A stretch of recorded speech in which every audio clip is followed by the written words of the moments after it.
Assalamualaikum warahmatullahi wabarakatuh.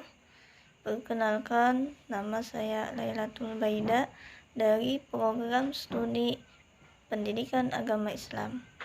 Di sini saya akan mempresentasikan mata kuliah Bahasa Indonesia dengan tema bagaimana perkembangan bahasa Melayu menjadi bahasa Indonesia.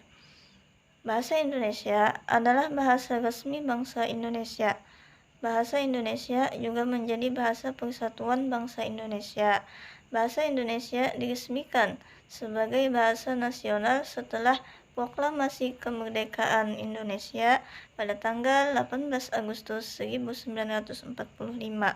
Ketetapannya dituangkan dalam Undang-Undang Dasar 1945 Pasal 36 yang menyatakan bahwa bahasa negara ialah bahasa Indonesia. Sejarah bahasa Indonesia. Bahasa Indonesia lahir pada tanggal 28 Oktober pada tahun 1928. Pada saat itu, para pemuda di pelosok Nusantara sedang berkumpul dalam rapat pemuda. Dalam rapat tersebut menghasilkan 3 ikrar yang diberi nama Sumpah Pemuda. 3 ikrar tersebut yakni bertumpah darah yang satu, tanah Indonesia; berbangsa yang satu, bangsa Indonesia; menjunjung bahasa persatuan, bahasa Indonesia. Ikrar yang ketiga merupakan tekad bahwa bahasa Indonesia merupakan bahasa persatuan bangsa Indonesia. Pada saat waktu itulah bahasa Indonesia dikukuhkan kedudukannya sebagai bahasa nasional.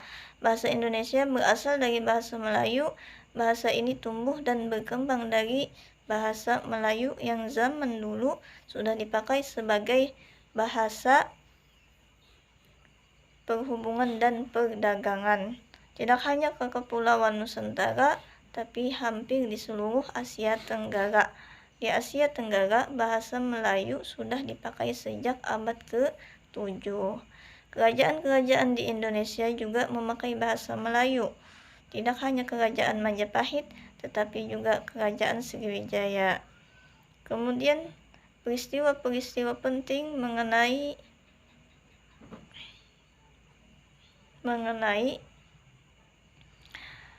perkembangannya bahasa Indonesia.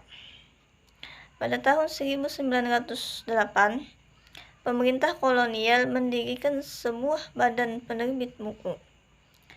Bacaan yang diberi nama Komisi voor de Volkslectuur atau Taman Bacaan Rakyat, yang kemudian pada tahun 1917 diubah menjadi Balai Pustaka.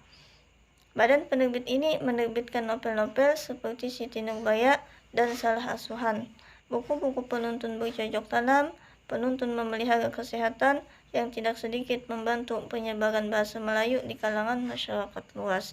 Kemudian pada tanggal 16 Juni 1927, Yahya Dato Kadjo menggunakan bahasa Indonesia dalam pidatonya. Hal ini untuk pertama kalinya dalam sidang Volksraad seseorang berpidato menggunakan bahasa Indonesia. Pada tanggal 28 Oktober pada tahun 1928, secara resmi Muhammad Yamin mengusulkan agar bahasa Melayu menjadi bahasa persatuan Indonesia. Kemudian pada tahun 1933 berdiri sebuah angkatan sastrawan muda yang menamakan dirinya sebagai Pujangga Baru yang dipimpin oleh Sultan Takdir Ali Syahbana. Demikian presentasi saya. Semoga bermanfaat.